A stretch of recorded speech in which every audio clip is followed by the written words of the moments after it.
राम गुरुजी नमः।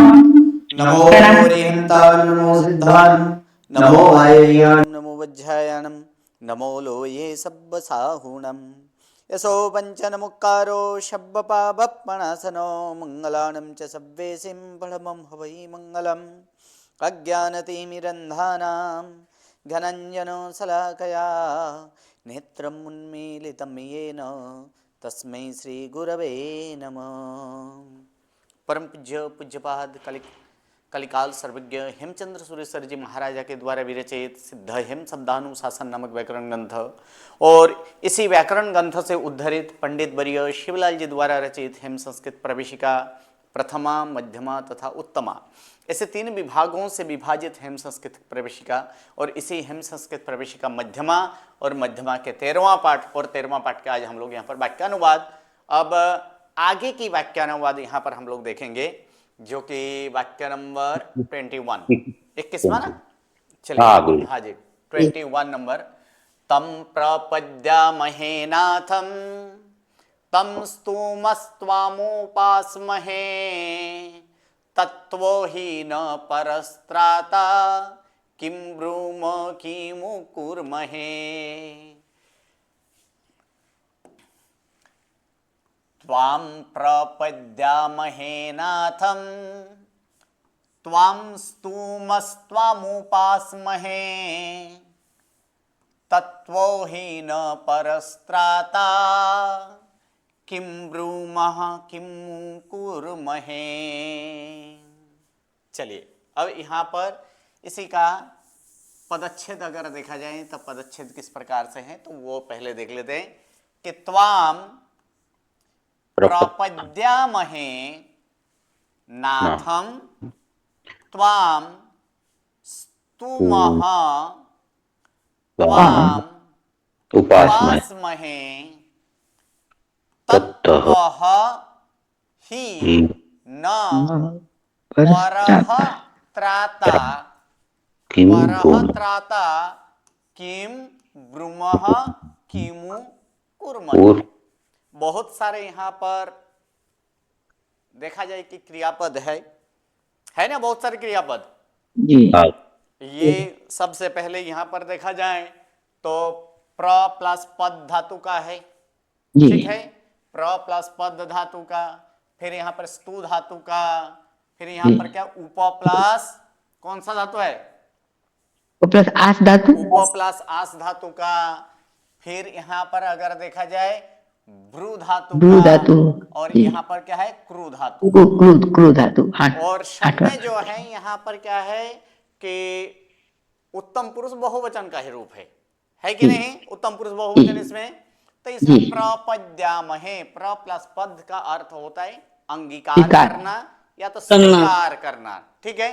तो यहाँ पर क्या करेंगे ना त्वाम नाथम प्रपद्यामहे, तो इसमें कहीं भी कर्ता लिखा नहीं है, लेकिन क्रियापद से हम लोग एक कर्ता लेंगे, क्या लेंगे यहाँ पर कर्ता, वयम, हम सभी वयम, यानी वयम त्वाम नाथम प्रपद्यामहे, हम आपको नाथ रूप में क्या करते हैं, स्वीकार करते हैं। हम आपको नाथ रूप में स्वीकार करते हैं। वयम त्वाम स्तुमः, हम आपकी स्तुति करते हैं, ठीक है, या तो हम आपकी स्तवना करते हैं, ठीक है। आगे वयम त्वाम उपास्महे, हम आपकी उपासना करते हैं। आगे यहां पर कहा गया है कि तत्वः हि न परः त्राता, ठीक है, तो यहां पर न है तो न के साथ यहां पर लगा देंगे अस्ति, न पूर्वक अस्ति लेंगे तो फिर क्या होगा यहाँ पर नास्ति, अर्थात नहीं है। क्या नहीं है तो त्राता, त्राता अर्थात रक्षण करने वाला, ठीक है। ये जो है त्रु लगाकर यहाँ पर त्रु लगाकर बना है, त्रात्रु हुआ था, और तात्रु का ही प्रथमा एक वचन करेंगे तो फिर क्या होगा त्राता होगा कि नहीं, जैसे कर्ता कर्तृ था, उसका ता लगाएंगे, जी उसका प्रथमा एक वचन करेंगे तो क्या होगा, कर्ता होता जी है। जी उसी प्रकार त्रातृ यहाँ पर क्या है, त्रातृ त्रातृ शब्द त्रातृ था, उसी को यहाँ पर क्या त्राता करेंगे, तो प्रथमा एक त्राता वचन त्राता, यानी त्राता न अस्ति। कैसे त्राता, तो परह त्राता न अस्ति। परह शब्द का अर्थ अन्य, अन्य अन्य यानी कोई अन्य रक्षण करने वाला नहीं है। किससे, तत्वतः, यहां पर तस्वीर तुमसे लगा है, यानी आपसे, ठीक है, आपसे यानी आपसे अन्य रक्षण करने वाला नहीं है। ही का मतलब यहां पर क्या लेंगे, वास्तव में, ठीक है, यदि सचमुच, यहां पर सचमुच आपसे अन्य कोई और रक्षण करने वाला नहीं है। किम ब्रूमः किमु कुर्महे, हम क्या बोलें और क्या करें, ठीक है। संपूर्ण वाक्य, हे हम आपको नाथ रूप में स्वीकार करते हैं, हम आपकी स्तुति करते हैं, हम आपकी उपासना करते हैं। आपसे कोई अन्य परत्रता यानी अन्य त्राता अर्थात रक्षण करने वाला या तो रक्षण करने वाले नहीं है। क्या बोलें और क्या करें, ठीक है। चलिए आगे की वाक्य, उक्तो भवति य पूर्वं गुणवानीति संसदि न त्वस्य दोष वक्तव्य प्रतिज्ञा भंग भीरुना। उक्तो भवति यः पूर्वं गुणवानीति संसदि न तस्य दोष वक्तव्य प्रतिज्ञा भंग भीरुना, ठीक है। तो चलिए इसका यहां पर हम पदच्छेद करेंगे, तब इसका पदच्छेद क्या हो जाएगा, यहां पर भवति उक्तः भवति, उक्तः भवति यः पूर्वं गुणवान इति। इति। तो यहां पर एक मुझे एक बताइए कि यहां पर नौ डबल क्यों नहीं हुआ, ई है ना गुरुजी, हम पीछे वाह है गुरुजी, वाह है, रस्व स्वर नहीं है, रस्व स्वर नहीं है, पीछे रस्व स्वर नहीं है स्वर नहीं है। कहाँ जी होता गुरुजी, है कि वाह है ह्रस्व ये स्वर होना चाहिए, पद के अंत में जी नौ है, सही बात है, लेकिन जी उनके पूर्व, उसके पूर्व में क्या नहीं है, ह्रस्व रस्व स्वर स्वर है, जी इसलिए यहाँ पर द्वित्व नहीं किया गया है। गुणवान इति संसदि न तस्य दोषः वक्तव्यः प्रतिज्ञाभंग भीरुना, ठीक है।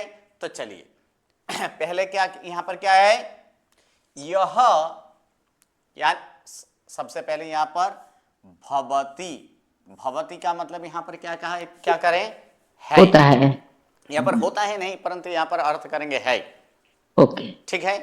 तो यहां पर है अर्थ कर लेंगे, अर्थात कैसे हैं, तो यहां पर कहा गया कि गुणवान भवति, अर्थात गुणवान है, ठीक है। क्या किया गया है कि उक्त अर्थात अथवा तो उक्तः भवति यानी कहा गया है, ठीक है। उक्तः कहा गया, वच धातु में तक्त प्रत्यय लगकर उक्त बनता है कि नहीं, जी बनता है ना। तो उक्तः भवति अर्थात कहा गया है। क्या कहा गया है, तो गुणवान इति उक्तः भवति, गुणवान, यहां पर इति उसके गुणवान के बाद एक अस्ति ले लेना है, क्या ले लेंगे, अस्ति, क्या गुणवान अस्ति इति उक्तः भवति, अर्थात गुणवान है इस प्रकार से कहा गया है। यह उक्तः भवति, जो कहा गया है, कब कहा गया, तो पूर्वम अर्थात पहले। कहां पर कहा गया है, तो संसदी, संसदी अर्थात सभा में, सभा में, यानी पूर्वम यह संसदी गुणवान अस्ति इति उक्तो भवति, अर्थात यह यानी जो पहले सभा में गुणवान है इस प्रकार से कहा गया है, तस्य दोष न वक्तव्य, क्या कहा गया यहाँ पर, क्या कहते हैं, तस्य दोष उसके दोष न वक्तव्य, उसका दोष बोलना नहीं नहीं चाहिए। चाहिए। किसके, अथवा तो उसका दोष न बोलें, किसके द्वारा नहीं बोला, यहाँ पर किसके द्वारा नहीं बोला जाना चाहिए, तो यहाँ पर कहा गया भीरुना, अर्थात भीरु अर्थात डरपोक होता है, हाँ डरपोक होता है ना भीरु, अर्थात ये डरपोक के द्वारा, किसकी डरपोक है, तो प्रतिज्ञा भंग भीरुना, यानी प्रतिज्ञा के भंग की भीरु यानी डरपोक वाला के द्वारा उसका दोष नहीं बोला जाना चाहिए, या तो नहीं बोलना चाहिए। ठीक है, तो गुरुजी इसमें प्रतिज्ञा कहाँ से आ गई? क्या हुआ, प्रतिज्ञा कहाँ से आई, वो मुझे पता नहीं चला। प्रतिज्ञा ली हुई है, प्रतिज्ञा ली हुई है, पहले ली हुई है। प्रतिज्ञा का अर्थ क्या कहा यहाँ पर, क्या कहा किया जाता है, या तो आप प्रतिज्ञा के अर्थ क्या समझते हैं, नियम जो लिया हमने है ना, यानी जो कसम पूर्वक लिया, यानी वो मानते हैं कि ये कसम लिया गया, नियम लिया गया, वही प्रतिज्ञा है जी। नहीं, सिर्फ उतना ही प्रतिज्ञा नहीं है, जो पहले कहा गया है कि ये वक्तव्य जो है, वक्तव्य सभा के बीच में जब बोला जाए तो किसी के बारे में कुछ कहा जाए, उसका फिर उसके उल्टा बोले तो फिर क्या होगा, वो वक्ता का वहां पर दोष दिखाई देता है, सीधा सीधा विरोधाभास आता है वहां पर। अच्छा, और जहां विरोधाभास होगा तो वो कोई भी पंडित पुरुष उसे स्वीकार करने के लिए तैयार नहीं होता है।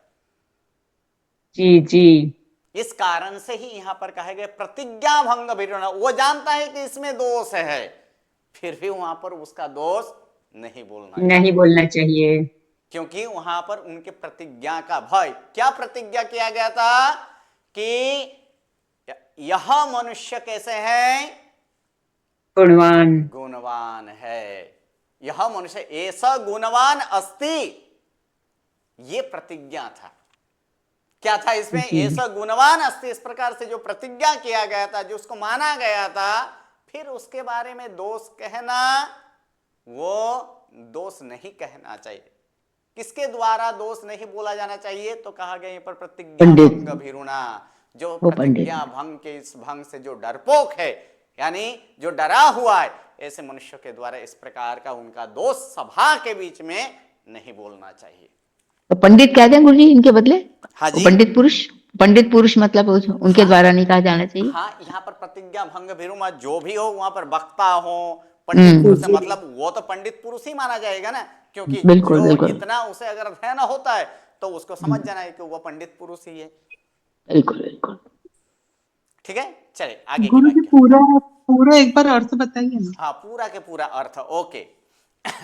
यह पूर्वम संसदी, जो पहले सभा में गुणवान अस्ति नहीं है, लेकिन हम लोग यहां पर ले लेंगे, क्या करेंगे, तो यहां पर और एक शब्द यहां पर जोड़ना है, क्या जोड़ देंगे यहां पर, एसह, अर्थात यहां पर क्या कर देंगे कि एसह गुणवान अस्ति, यह गुणवान है, इस प्रकार से कहा गया है, तस्य दोष न वक्तव्य, अर्थात प्रतिज्ञा भंग भीरुना तस्य दोष न वक्तव्य, प्रतिज्ञा भंग की डर वाला, यानी डर है जिसे, ऐसे पुरुषों के द्वारा उसका दोष नहीं कहना चाहिए।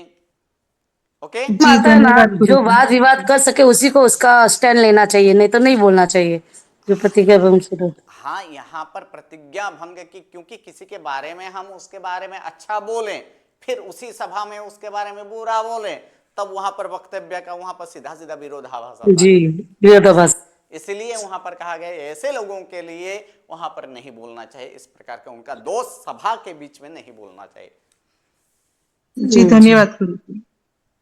चलिए दूसरा वाक्य, आशास्यमान सकलै लोकै स्फारित लोचनै दिने दिने रविरीव प्रयाणम करोद्धन। आसास्यमान सकले मान आसास्यमान सकले लोके स्फारित लोचनै दिने दिने रविरीव प्रयाणम करोद्धन। चलिए इसका आसास्यमान आसास्यमान सकलैः लोकैः लोकैः स्फारित स्फारितलोचनै चने दिने दिने रविः रविः इव जीव प्रयाणम् अकरोत् अकरोत् धनः धनः। ये जो है कि धन नामक सार्थवह उनके बारे में आदिनाथ भगवान का, आदिनाथ भगवान का पहला भाव। आदिनाथ भगवान के पहले भाव जब एक सार्थवह एक स्थान से अन्य स्थान पर जाते थे तो उस समय ये किस प्रकार ये नगरजन जो है वह नगरजन की स्थिति क्या होती है, नगरजन क्या करते हैं, उसके लिए यहाँ पर कहा गया है आसास्यमान। क्या अर्थ होगा? इच्छा करने वाले, इच्छा करते इच्छा करने वाला आशीष शास्त्रमान आशा आशीर्वाद रखने, देता। आशीर्वाद आशीर्वाद आशीर्वाद देना क्या है? आशीर्वाद देने वाले, यहाँ आशीर्वाद पर देते आ हुए प्लस सात सास धातु है, आसास्यमान। आशीर्वाद। यानी जी, क्या आशीर्वाद। करेंगे इसमें? आशीर्वाद। आशीर्वाद को क्या देना? प्रदान आशीष। करते हुए, ठीक है, आशीर्वाद प्रदान करते हुए किसके जी। द्वारा? या तो आशीर्वाद को लेते हुए, ऐसे भावार्थ ऐसे आता है आशीर्वाद को, यानी आशीर्वाद प्रदान करते हुए किसके द्वारा प्रदान किया जाता है? तो लोके ही, यानी लोगों के द्वारा आशीर्वाद दिया जाता है। ठीक है, तो कौन से लोगों के द्वारा? तो लोक का यहां पर विशेषण है सकले लोके, यानी सभी लोगों के द्वारा। ये सभी लोग कैसे हैं? तो स्फारित लोचने, स्फारित लोचने। स्फारित का मतलब क्या हो, यहाँ पर क्या कहा जाता है उसको? विकसित, विकसित नेत्र वाले। विकसित, सही है, ओके। विकसित लोचन वाला, ऐसे समस्त लोगों के द्वारा आशीर्वाद प्रदान कराता हुआ कौन? ऐसे कौन है? धन। किसका विशेषण है? धन। धन का विशेषण। ऐसे धन सार्थवाह। किसका बैकग्राउंड आ रहा है वो म्यूट कर ले, जिसका बैकग्राउंड आ रहा है के साथ से, या तो दो डिवाइस साथ में रखें तो उसका भी वहां पर आ सकता है। कौन है? A3 कौन है? A3 A4 A3 नहीं A4। ओके, चलिए अब इस प्रकार से धन सार्थवाह क्या किए? धन सार्थवाह ने क्या किया? अकरोत् किया। क्या किया? प्रयाणम, यानी प्रयाण किया। ठीक है, किस तरह से? अतः प्रयाण करते थे। ठीक है, किस प्रकार से प्रयाण करते थे? तो रवि सूर्य की तरह। कब? तो दिने दिने, जब डबल हो तो वहां पर प्रति उपसर्ग के साथ हम लोग जानते हैं कि दिनम दिनम इति प्रतिदिनम किए थे, उसी प्रकार दिने दिन अर्थात हर रोज, यानी हर रोज प्रतिदिन सूर्य की तरह प्रयाण करते थे। ठीक है, फिर से एक बार, यानी स्फारित लोचने सकले ही लोके आसास्यमान धन, ये कर्मणि में है। यहां तक क्या है? यहां तक कर्मणि है। ठीक है, तो किस प्रकार? तो स्फारित लोचने सकले लोके, विकसित आंख है जिसके ऐसे समस्त लोगों के द्वारा आशीर्वाद प्रदान कराता हुआ धन सार्थवाह धर, यानी प्रतिदिन सूर्य की तरह प्रयाण करते थे। ओके,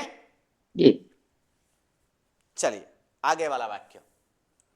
धर्मार्थ काम मोक्षानां प्राण संस्थिति हेतव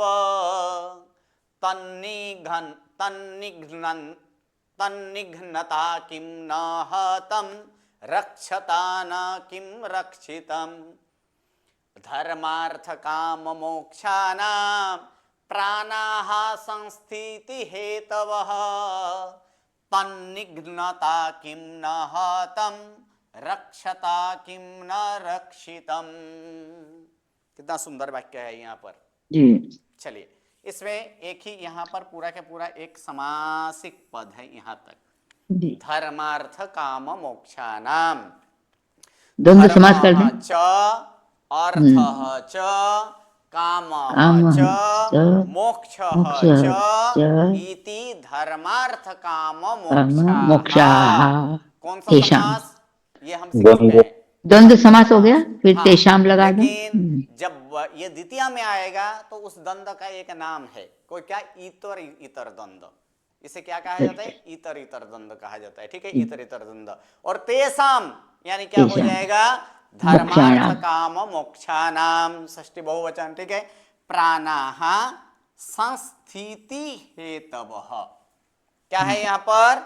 संस्थिति हेतवः। संस्थिति का अर्थ होता है स्थिति। ठीक है, और स्थिते है, संस्थिते है हेतुः अथवा हेतवः इति क्या होता है? संस्थिति हेतवः, षष्ठी तत्पुरुष है। यानी तन्निघ्नन्ता, अर्थात यहाँ पर तन्निघ्नन्ता अर्थात तान है ना, ये तान तान, हाँ, तान निघ्नन्ता, तान यानी उसे मारने के अनंत द्वारा। मान, ठीक है, अनंत निघ्नता जी। किम न हतम रक्षता किम न रक्षितम। चलिए, पहले का अर्थ अगर समझेंगे तो नीचे का ऑटोमेटिकली आ ही जाएगा। ठीक है, तो यहाँ पर कुछ नहीं है, तो एक यहाँ पर हम लोग लेंगे संति अथवा तो भवंती। जो लेना है यहाँ पर लिया जा सकता है, भवंती लिया जा सकता है अथवा क्या लिया जा सकता है? संति। संति अर्थात है, क्या है? तो हेतवः संति, अर्थ हेतवः का मतलब कारण, कारण है। ठीक है, कारण है। ठीक है, कस्य हेतवः, तो यहाँ पर जो कि यहाँ पर समास है इसलिए पूरा के पूरा कहेंगे संस्थिति हेतवः संति। के संस्थिता हेतवः संति?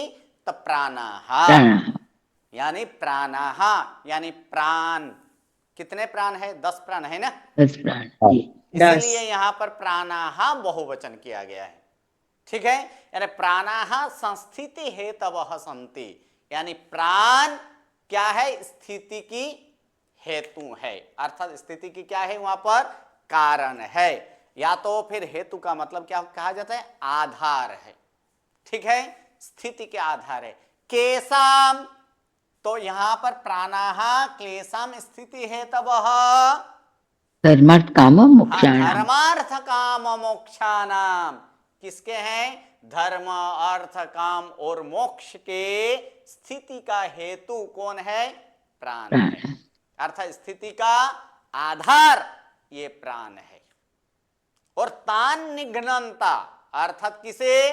तो प्राणाः निघ्नता, यानी प्रातान यानी उनको हनन करने के द्वारा किम न हतम, क्या वो हनन किया नहीं जाता है?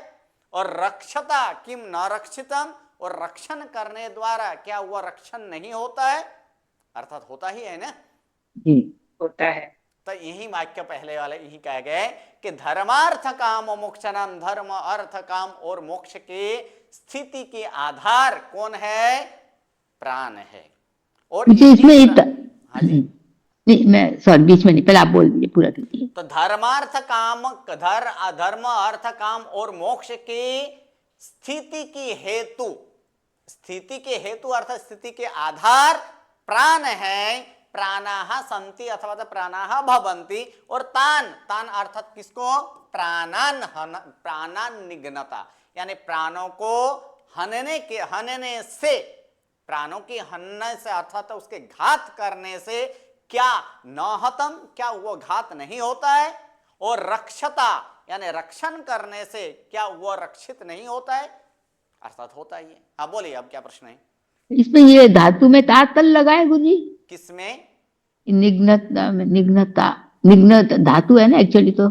हाँ, नीवता हन धातु, और उसने बनाया वर्तमान कृदंत। हाँ, अतशत्रु लगा जी, वही जी, अतशत्रु लगा, और अतशत्रु लगकर उसका तृतीया एक वचन किया गया है। जी ओके जी गुरुजी, ठीक है, निघ्नन ओके जी। तो ये पूरा के पूरा यहाँ पर ये 13वां पाठ पूर्ण होता है। अब आगे की पार्ट जो है यहां तक द्वितीय गण पूर्ण हुआ। अब आता है तृतीय गण, और तृतीय गण में कुछ नियम हमें याद रखना है। और द्वितीय गण की तरह ऐसे तृतीय गण के धातुओं को भी क्या नहीं लगता है, विकरण प्रत्यय नहीं लगता है। जिस प्रकार दूसरे गण में भी कुछ जगह पर उस्पुस लगता था, उस्पुस लगता था ना, कब लगाया जाता था उस्पुस? एक तो द्विश धातु में और आकारांत धातु यानी में। कहाँ लगाया? अन के बदले अन के बदले उस्पुस। हाँ, तो अन के बदले उस्पुस, अन अर्थात हस्तन हस्तन अन्य पुरुष बहुवचन, तो उनके जगह अन के जगह उस्पुस होता था, यहाँ भी अन के जगह उस्पुस होगा। लेकिन इसमें एक नियम इतना है कि सिद्ध प्रत्यय आने पर तीसरे गण के धातु का द्वित्व हो जाता है। क्या हो जाता है यहाँ पर? अर्थात जितने भी तीसरे गण के धातु आएगा उसका द्वित्व होगा। द्वित्व अर्थात डबल, वो क्या हो जाए, धातु उस समय डबल होगा। और डबल होने पर क्या होता है, वो कुछ नियम यहां पर हम लोग देखेंगे कि सिद्ध प्रत्यय पर तीसरे गण के धातु क्या होता है, द्वित्व होता है। ये एक प्रथम नंबर नियम। और इसी द्वित्व का बहुत सारे यहाँ पर उसके समानार्थी शब्द भी है, द्विरुक्ति है, दीर्भाव है, अभ्यास भी कहा जाता है वहां पर, ठीक है। तो ये क्या है कि उसे द्विरुक्ति भी कहा जाता है, अभ्यास भी कहा जाता है, अथवा तो दीर्भाव भी कहा जाता है, जिसका अर्थ यही होता है कि डबल होना, अर्थात द्वित्व होता है, ठीक है। दूसरा नियम कहा गया है कि द्वित्व होने के बाद क्या फेरफार होता है उसको भी जानना जरूरी है। तो द्वित्व होने के बाद पूर्व के जो ग है उस ग और ह का क्या हो जाता है, ज हो जाता है। ये एक है, द्वित्व होने के बाद पूर्व में रहा हुआ ग और ह का, यानी पूर्व अर्थात स्टार्टिंग में जो प्रथम नंबर पे आए उसके ग और ह का क्या हो जाता है, ज होता है, ठीक है। दूसरा एक नियम कि द्व्यक्त धातुओं से अंति और अंतु का बदले क्या होता है, अति और अतु होता है। ये भी देखना है। कहां से? दयुक्त धातुओं, अर्थात जहां द्विरुक्त हुआ है, जहां डबल हुआ है, इस जगह पे अंति और अंतु। अंति कहां पर आता है? अंति तो वर्तमान अन्य पुरुष बहुवचन, काल परस्मैपदी अन्य पुरुष बहुवचन। और यहाँ पर अंतु आज्ञा अन्य पुरुष बहुवचन, अन्य पुरुष बहुवचन। इन दोनों जगह पर जो ये नौ है उस नौ का लोप हो जाएगा, और नौ का लोप होने पर क्या हो जाएगा, अंति का अति और अंतु का अतु। इतना ये अंति का यानी अंति का अति और अंतु का अतु होता है। चौथा नंबर नियम यहाँ पर याद रखना है, हु धातु में जब करेंगे तो हु धातु में ऊ है कि नहीं, है ना? तो हु धातु में ऊ है, तो हु धातु के जो ऊ का जो है, ऊ का स्वर से प्रारंभ होने वाले अपित अबित, अब तक इतना ही हम लोग सीखे थे ना, अबित ही सीखे थे ना। अब यहाँ पर कहा गया अपित अबिद पर क्या होता है, तो वो हो जाता है, क्या हो जाता है, अपित अबिद पर वो होता है। अब देखिए अबित सित, पहले सित हम लोग सीखे थे, सित किसे कहा जाता था जी, सौ का ईत हुआ हो, ठीक है, 100 का ईत हुआ हो तो वो कैसे था, सित है। लेकिन इसके साथ ऐसे भी हम लोग बोलते थे कि नहीं, बीत सित बोलते थे जी। अर्थात इसका अर्थ क्या है कि 100 ईत के साथ वो का भी ईत हुआ है, यही ना जी। जहां जैसे अशब्द विकरण प्रत्यय, कौन सा है, अशब्द, तो अशब्द में क्या हुआ है, इसमें 100 और व दोनों का ईत हुआ है ना, जिस कारण से उसे बीत सित कहते थे, ठीक है। अब जिसमें से व का ईत नहीं होता था उसे हम क्या कहते थे, अवित सित कहते थे ना जी, अवित सित यहाँ पर कहा जाता था, ठीक है। तो उसी प्रकार अवित का मतलब तो ये तो समझ में है, जो कि व जिसमें से व का ईत नहीं हुआ है उसे अवित कहा जाता है, ठीक है। उसी प्रकार जिसमें से प का ईत नहीं होगा उसे क्या कहा जाएगा, अपित कहा जाएगा। तो अपित के साथ अविद भी होना, अवित भी होना चाहिए। ऐसे कोई है प्रत्यय, तो है, कौन सा, तो जैसे कि इस प्रत्यय अन के बदले क्या लगाते थे हम लोग, उस प्रत्यय। तो ये उस प्रत्यय कैसे है, तो उस प्रत्यय अवित सित है, अवित्सित है। साथ में ये पीतसित भी पीत भी है कि नहीं है? है ना, पीत है ना। तो ये कैसे है? अवित पीत, अवित पीत है ना, या तो फिर पीत अवित, क्योंकि इसमें से पौका तो ईत हुआ है ना, तो इसे क्या कहा जाएगा? पीत अवित कहा जाएगा कि नहीं? पीत अवित कहा जाएगा। ठीक है, क्योंकि ये स्वरादि है इसलिए। ठीक है, दूसरा एक यहां पर और एक उदाहरण ले लेते हैं, अंति। अंति क्या है? अवित है लेकिन पीत है नहीं है, तो उसे क्या कहा जाएगा? अपित अवित कहा जाएगा कि नहीं कहा जाएगा? अपित अवित कहा जाएगा कि नहीं? क्योंकि इसमें से पौ का तो ईत नहीं हुआ है, लेकिन और बौ का भी नहीं ईत है, इसलिए बौ का ईत नहीं है इसलिए वो अवित है। पौ का ईत नहीं है इसलिए उसे क्या कहा जाएगा? अपित कहा जाएगा कि नहीं कहा जाएगा? जी गुरुजी। तो इस जगह पर क्योंकि स्वरादि प्रत्यय स्वर से प्रारंभ होने वाला प्रत्यय, तो स्वर से प्रारंभ होने वाला प्रत्यय कहां? तो वर्तमान ऐसे परस्मय पदी में अगर देखा जाए वो कहां कहां है, तो वो एक बार सोच लीजिए। स्वर से प्रारंभ होने वाला प्रत्यय वर्तमान में कहां है? अन्य पुरुष बहुवचन। हाँ, कहां पर? किसमें? वर्तमान काल में अन्य पुरुष बहुवचन, हस्तन भूतकाल में अन्य पुरुष बहुवचन, और आज्ञार्थ में भी अन्य पुरुष बहुवचन। ये तीन जगहों पे परस्मय पदी धातु के लिए, परस्मय पदी के प्रत्यय के लिए है ना। इन तीन में दो जगह अपित अवित है कि नहीं? जी। अपित अवित है कि कहां कहां?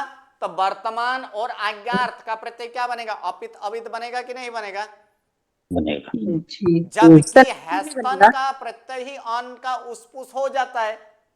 हस्तन का प्रत्यय क्या आएगा? तो हस्तन का प्रत्यय वहां पर अन का उस्पुस होने पर वो कैसे होता है? वो तो पित अवित होगा ना। तो वो तो अपित अवित नहीं है। अपित अवित कहां है? तो इन दो जगह पे होगा। क्लियर हुआ कि नहीं हुआ? अंत में नहीं होगा गुरुजी? हाँ जी, गुरुजी एक बार वापस कंफ्यूजन अंत में नहीं होगा? समझ में नहीं आया, ठीक से बोलिए। अंतु में अपित अवित नहीं होगा? अंत अंत दो जगह पे मैं तो बोला, अंति और अंतु।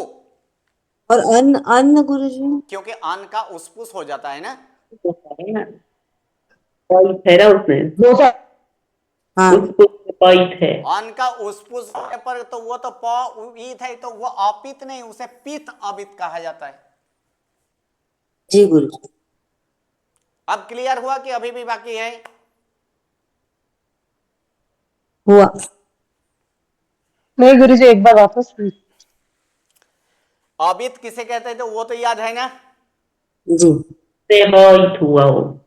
अब यहाँ पर हाँ जिसमें व का स्वर से यहाँ पर जो प्रारंभ होता है उसके बारे में परस्मय पदी धातु के हम लोग देख लेते हैं। एक अंति है, दूसरा क्या है? यहाँ पर अन है, तीसरा प्रत्यय क्या है? अंतु। अंतु है। यहाँ पर अन का आदेश हो जाता है, क्या हो जाता है? उस्पुस। उस्पुस आदेश होता है। ठीक है, इन दोनों में कोई आदेश नहीं है आदेश यहाँ पर नहीं है। पहले तो ये तीनों तीन प्रत्यय कैसे हैं? तीनों तीन प्रत्यय अवित है कि नहीं वो सोच लीजिए। अवित है। अवित स्वरादि अवित। तीनों तीन प्रत्यय अवित है ना।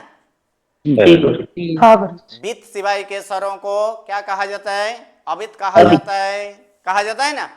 जो धर्म न हो उसे क्या कहा जाता है? अधर्म कहा जाता है। जो ज्ञान न हो उसे क्या कहा जाता है?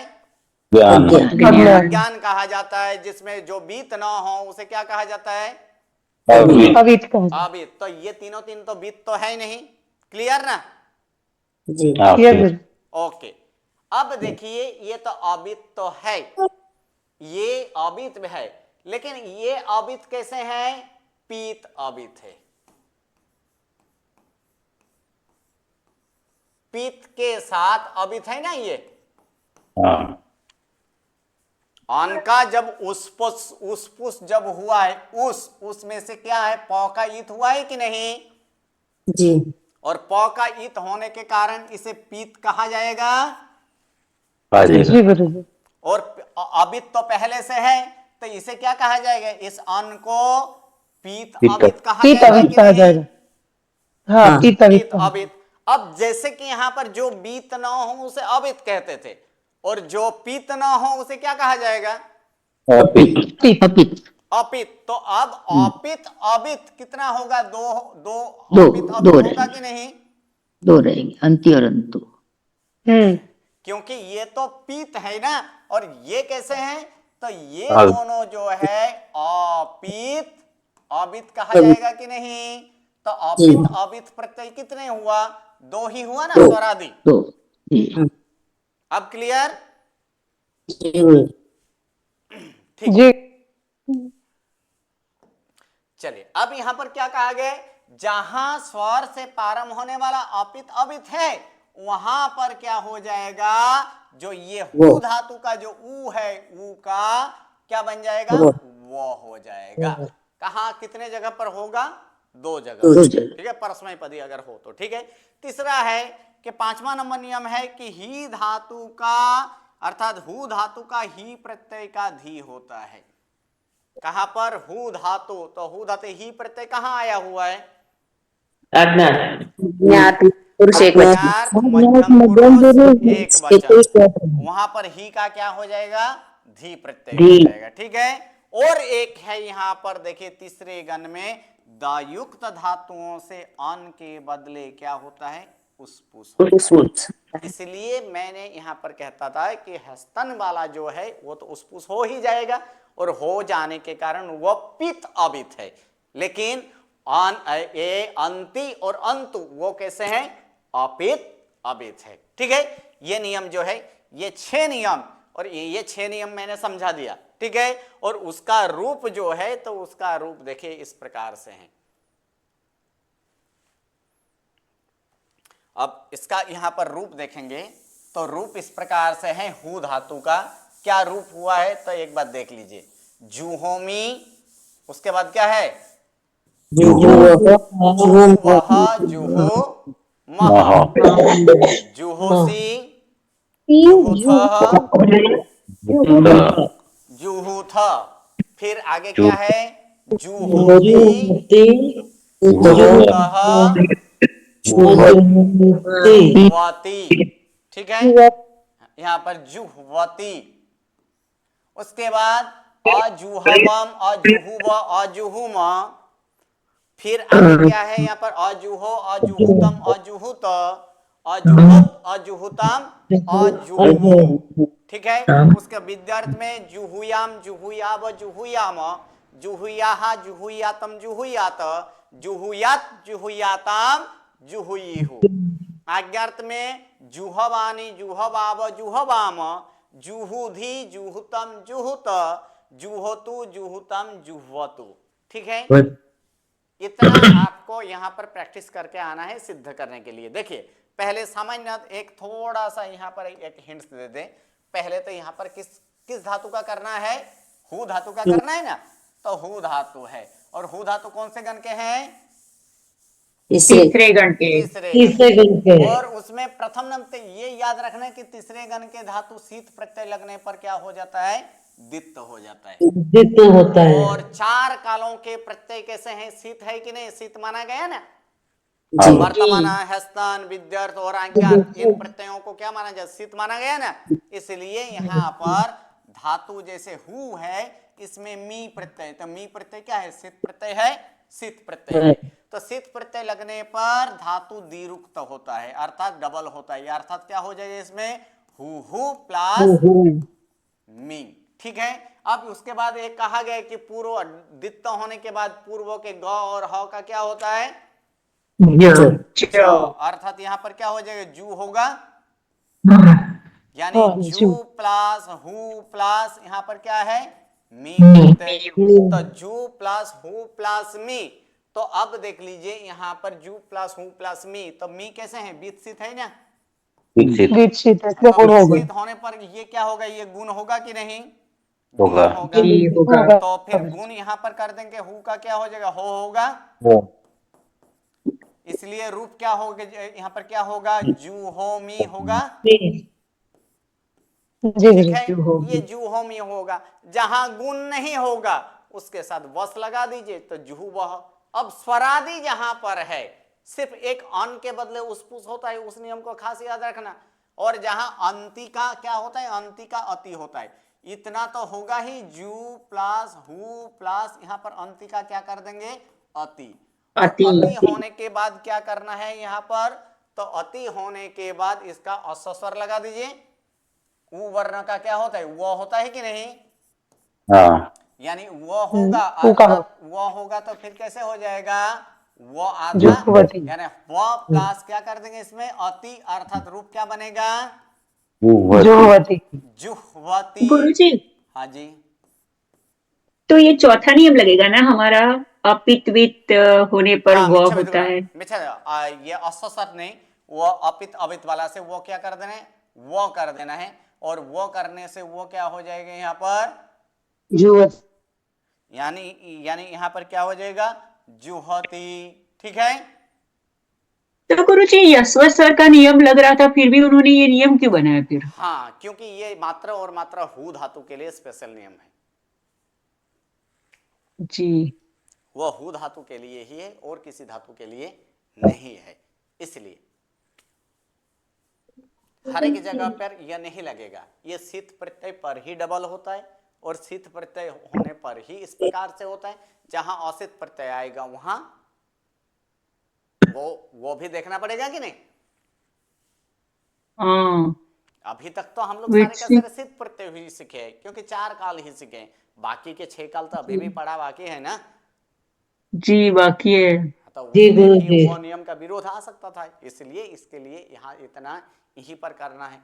जहां पर अपित अबित हो उसी जगह पर करना है, हर एक जगह पर नहीं करना है। ठीक है, तो इस प्रकार क्या हो जाएगा, यहाँ पर जुहोती होगा।